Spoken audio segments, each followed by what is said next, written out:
నిన్న మధ్యాహ్నానికి కర్రీ చేసుకుంటున్నాను. మిక్స్డ్ వెజిటబుల్ కర్రీ అనమాట. కొంచెం వెజిటబుల్స్ ఇంటేక్ ఎక్కువగా ఉండాలి అని అంటే ఒక 3, 4 కూరగాయలను కలిపేసి గ్రేవీలాగా చేసుకుంటే కూడా మనకి మంచి బెనిఫిట్ ఉంటుంది.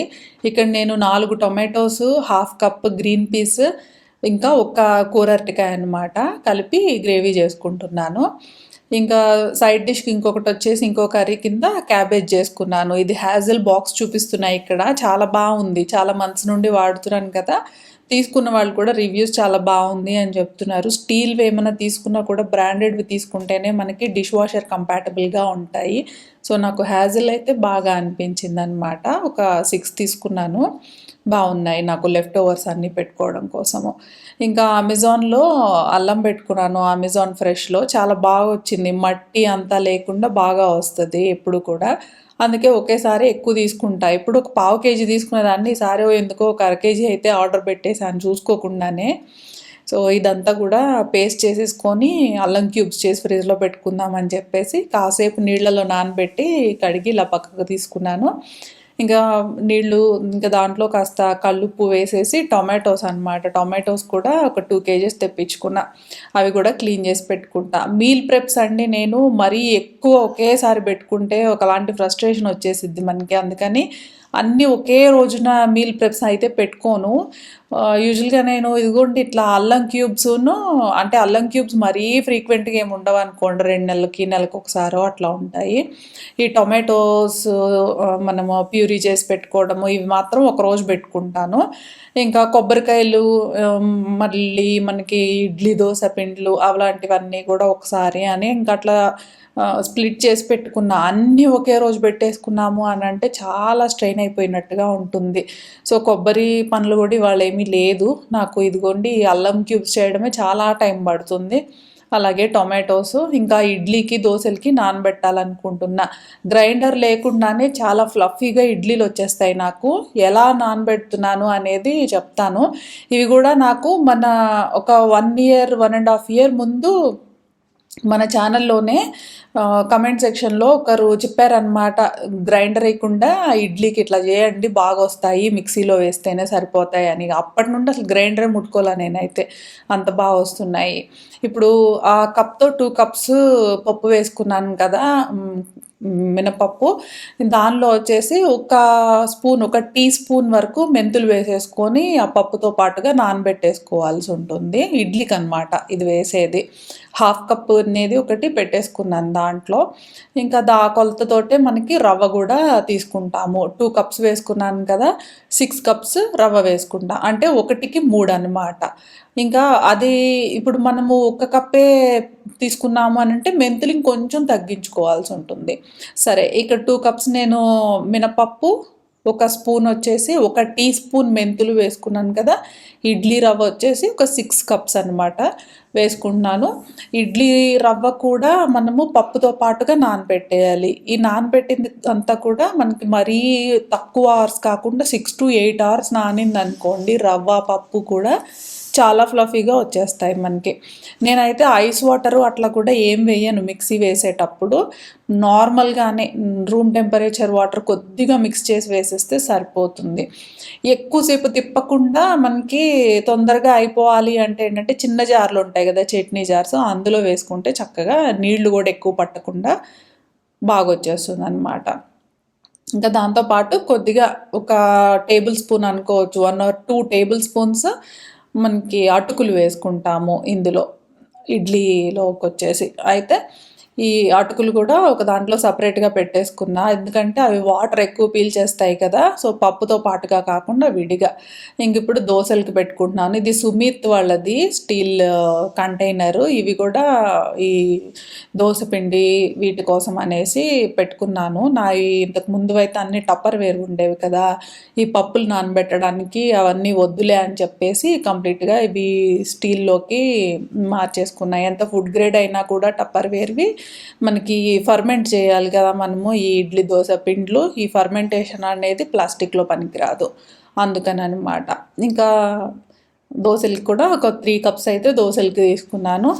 దీనిలో వచ్చేసి ఒక 4 కప్స్ రైస్ వేసుకుంటున్నా. మామూలుగా నేను ఈ పిండి రుబ్బేసి పెట్టేసుకొని రాగి పిండి కానీ బియ్యం పిండి కానీ కలిపేసి అప్పుడు దోశలు వేసుకుంటాను కదా. సో కొంచెము ఇవి దోశలకి రైస్ అయితే కొద్దిగా ఉన్నాయి, సరే అవి వాడేద్దాంలే అని చెప్పేసి పప్పుతో పాటుగానే నానబెట్టేసుకున్నాను. 1కి 2 పోసుకుంటారు కదా దోశలకి. ఒక కప్పు పప్పుకి 2 కప్పులు బియ్యం పోస్తారు మామూలుగా. నేను కొంచెం తగ్గించేసాను, 3 కప్పులకి 4 కప్పులు బియ్యం పోసాను అనమాట. 1కి 1 అనుకోవచ్చు ఇక ఆల్మోస్ట్ అట్లా పోసాను. మరి రైస్ ఎందుకులే ఎక్కువ కన్జ్యూమ్ చేయడము దోశల్లో కూడా అని చెప్పి అట్లా పోసేసాను నేను. ఈ శుభ్రంగా కడిగేశాక ఆ నీళ్లు బయట కొంచెం తులసి మొక్కలకి అట్లా పోసేసి వచ్చేసాను. చక్కగా గ్రో అవుతాయి అన్నమాట ఈ పప్పు కడిగిన నీళ్లు, బియ్యం కడిగిన నీళ్లు పోసేస్తే. సో పక్కన పెట్టేసుకున్నాను నానడానికి దాన్ని. ఇంకా ఇంకో కంటైనర్ తీసాను కానీ సరిపోతాయి, అవసరం లేదు. ఇంకా ఇది అటుకుల్లో ఇప్పుడే వెయ్యను, ఇంకా పప్పు తర్వాత కడిగేస్తా కదా సాయంత్రం ఒకసారి అట్లా మిక్సీ వేయడానికి. ఆ టైంలో అటుకులు నానబెడతా అనమాట. అవి ఎక్కువ నానాల్సిన అవసరం లేదు, జస్ట్ కొద్దిగా తడిచిన ఒక 2-3 నిమిషాలు నానినా చాలు. ఇంకా ఈ రవ్వ పప్పు కూడా కడిగేసి నీళ్లు పట్టేసి పెట్టేశాను అనమాట. డ్రింకింగ్ వాటర్తోనే కడిగి డ్రింకింగ్ వాటరే పోసి పెట్టేసుకుంటా ఉంటాను. ఇంకా ఈ అల్లం పని అయితే చూడాలి ఇప్పుడు. మరి 1/2 కేజీ ఉంది కదా, చేతులు అయితే మంట వచ్చేసేసాయి 1/2 కిలో అల్లానికి కూడా పైన పెచ్చు తీసేసరికి. కానీ ఒక్కసారి కొంచెము డిఫికల్ట్ అనుకున్నా కానీ ఒకసారి చూసుకుంటే మనకి ఎప్పుడు ఇంకా చానాళ్ళు ఇబ్బంది లేకుండా ఉంటుంది, క్విక్గా వంట అయిపోతూ ఉంటుంది అన్నమాట. ఇంకా ఇంతకన్నా ఇప్పుడు ఈ అల్లం ఒకటిను ఈ టొమాటోస్ది తప్ప నేను ఇంకేది కూడా ప్రెప్ ముందుగానే రెడీ చేసి పెట్టుకోవట్లేదు. ఇంకా ఇది కర్రీలో అయితే కొంచెం కారము అది కూడా వేసేసుకున్నాను. కూర అరటికాయ వచ్చేసరికి కొంచెం ఎక్కువగా చితిపేసినట్టుగా చేశాను అనమాట అందులో. సో అందుకని చిక్కగా వచ్చింది, చాలా టేస్ట్ కూడా చాలా బాగా అనిపించింది కర్రీ.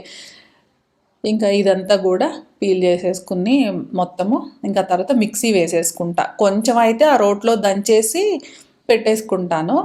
ఇవి మరి 1/2 కేజీ ఉన్నాయి కదా, ఇంత అల్లం క్యూబ్స్ అయితే ఇంతకుముందు ఎప్పుడు చేయలేదు, ఇదే ఫస్ట్ టైం.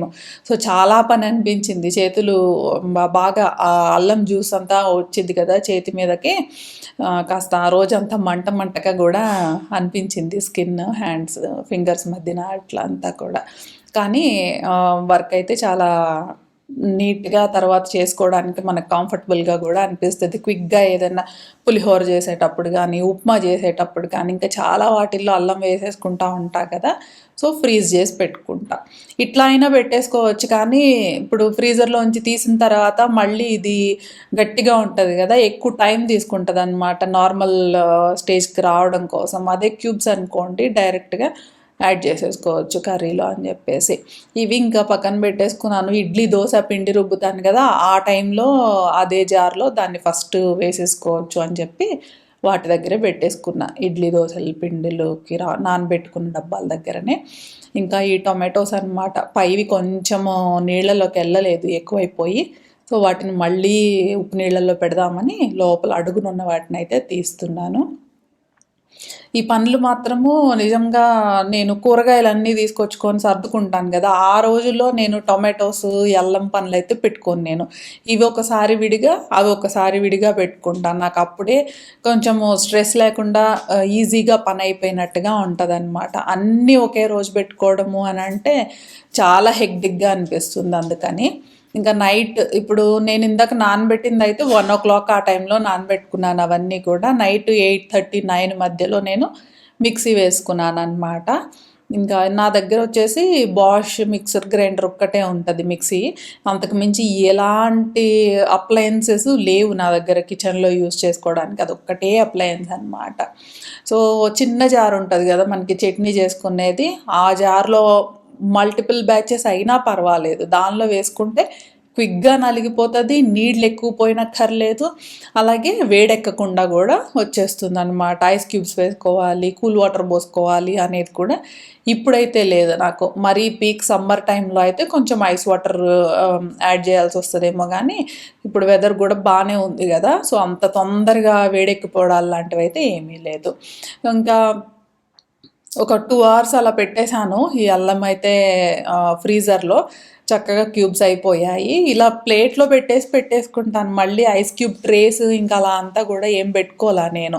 డైరెక్ట్‌గా ప్లేట్‌లో పెట్టేస్తే కావాల్సినంత అల్లం ముద్దలు ఇంక తీసేసి ఇట్లా ఈ బాక్స్‌లో అయితే వేసేసుకున్నాను ఇవి. వెజిటబుల్ స్టోరేజ్ బాక్సెస్ నాకు ఇట్లా పనికొస్తున్నాయన్నమాట. అల్లం క్యూబ్స్ వేసుకోవడానికి, ఇంకా మనకి కొబ్బరి ముక్కలు వేసుకోవడానికి వీటికి బాగుంది నాకైతే. ఇంకా అయిపోయింది. కిచెన్ అంతా క్లోజ్ చేసేసాను. మొత్తం వైప్ చేసేసి ఫ్లోర్ కూడా తుడిచేసా. మరో మంచి వీడియోతో మళ్ళీ మనం మాట్లాడుకుందామండి. ఈ వీడియో ఏమన్నా హెల్ప్ఫుల్గా ఉందేమో ఇందులో చెప్పిన టిప్స్ అనేది కమెంట్స్లో చెప్పండి.